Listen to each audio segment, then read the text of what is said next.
Hi guys, welcome to Beard's Eye Review, and this is going to be my review for Spider-Man on the PlayStation 4. There will be a few spoilers, but I'm going to put them to the back end of my review. I will let you know when they're coming. So Spider-Man for the PS4. I mean, I'm so happy we actually got this game. I haven't played a Spider-Man game since Web of Shadows, which was on the PlayStation 3, which is quite a few years ago now. So I'm kind of glad we've got a brand new Spider-Man game to play, and yeah, I mean, I apologise for this review being late, but as obviously I've been playing it. I've been, as well as life and other things going on, I've been trying to fit it into my timing to get it done, and managed to finish it last night, the main story. I've done a lot of side missions as well, but the main story is what I'm on about, and yeah, I mean, I'm impressed. The first thing that definitely strikes me is the web slinging. I mean, everything about that, just the mechanics of it, the physics, it feels real, it feels like you actually have to think about the way you're going to be doing it, because if there's not enough buildings there, then you're just going to fall straight down. You've got to be clever about it, but once you've got the hang of it, it is just so free-flowing and natural, and you feel so much like Spider-Man, and that is awesome. They really nailed it there. Another one as well, the fight mechanics. It's Insomniac. It's a similar build to the way that the Arkham games have been done, and a lot of people, well, not a lot of people, but a few people are kind of going, oh, it's just too similar to the Batman games.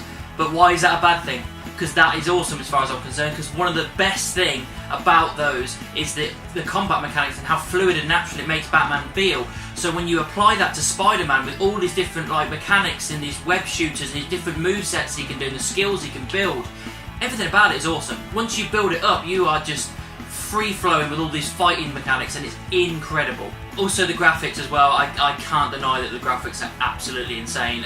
It's so beautiful and rich and just vibrant. The detail on the Peter and all the other characters are just so detailed. It's absolutely awesome. The skyline as well, the New York skyline, everything about that, all the detail in the whole city. There's nothing really that I found jarring. I've seen the things online with the faces of the people on the boats, but the boats are so far out you wouldn't notice it anyway. But apart from that, oh, it's just absolutely gorgeous. Another great thing about this as well is it's a nice single player game. There's no multiplayer. As far as I know, there isn't an online. I can't remember. If there is, I'm not intending on playing it at all. It also doesn't have any loot boxes or purchase things like that. You don't, you can get some DLCs. I've seen there's a Black Cat DLC to download, and you can get that if you want to, but it doesn't take anything away from the game. You don't need to purchase stuff to get a decent game out of this. It is a full, proper single-player game, and that is what I want out of a console game. As far as storyline's concerned, I'll get into it a little bit more in the spoiler side of the review, but yeah, I mean, the storyline is compelling. Everything about it, I was invested, because you know so much about these characters anyway. They've done a site on some different things that you've seen in the past, and they've done their own spin on it, but the characterization of all these characters is absolutely incredible. They absolutely nail Peter Parker and Spider-Man. The relationship between him and MJ, between him and Aunt May is incredible. Him with other people like Doc Ock as well, because he is in the game. The relationship is absolutely incredible. You felt something, you were invested in these characters. There's another one as well, obviously you must have seen it from the trailers. Miles Morales is in it as well, and you do get to play as him a little bit. You also get to play as Mary Jane a little bit as well, and I like that. You get those kind of stealth missions, and yeah, I mean, there's a nice balance of different things that you can do. It doesn't feel too much like you're just wash, rinse, repeat kind of games where you're doing the same thing. There is some boss battles that are sometimes similar. There's also some places where you go and take out some thugs, and it's repetitive in certain places, but it's all little bits and bobs. It's not part really of the main story as much, and I can't really fault the main story in any way. It never felt like it was jarring or slow. It felt like everything was earned and invested. Even like the Mr. Negative guy, again, you've seen the trailers, and he's a pretty new villain. I think he was introduced in 2006, 2007, where I'm not really reading the comics, so I don't really know much about him. So to have him in it, I was interested because it felt new to me, all the while having some classic villains and classic characters that you know about. And yeah, they balanced it really, really well. Right, we're getting into spoiler territory now, guys. If you haven't played the game, I don't want you to, have it ruined for you. So I'm going to get into some spoilers, mainly obviously about the storyline. But yeah, so spoilers ahead. You've been warned. The whole time they're kind of going on that Mr. Negative is your main adversary. He's the main guy you're going after, and it turns out to be a little bit of a red herring. He's still important, he's still focal, and everything he does, you even have vision battles like you would with Scarecrow in the Batman games. That I quite liked, it was quite interesting. But it's a little bit of a red herring because the whole time you're doing this side mission with Doc Ock and in building the arms, and it's it's amazing because you're kind of like, oh god, I know what this is leading to, and it's just like you're really enjoying the storyline, but you're also kind of like fearful because you're like, I know what the end game of this side mission entails. He's going to become Doc Ock, and I wasn't too sure at the start whether it actually followed through with it, whether it was just a side mission, but no, it happens. He becomes Doc Ock, he gets the arms and everything, he goes a little bit crazy with the inhibitor in the back of his neck, he's intent on doing in Norman Osborn because Norman Osborn has fucked up everything, he did the same thing with Mr. Negative, so they're all after Norman. And then one of the great set pieces, like you go to the raft and he lets all of them loose, and you Sinister Six get united. You've got Scorpion, Vulture, Rhino, Mr. Negative, Doc Ock, and Electro. Awesome stuff. I'm so glad that they did a kind of Sinister Six thing.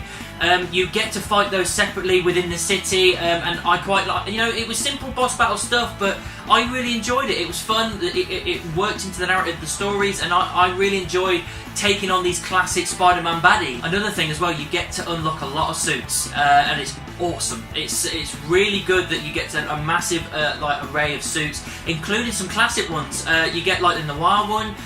You get like the punk-looking one. You also get Spider-Man Homecoming one. You also get the Infinity War Spider-Man suit as well.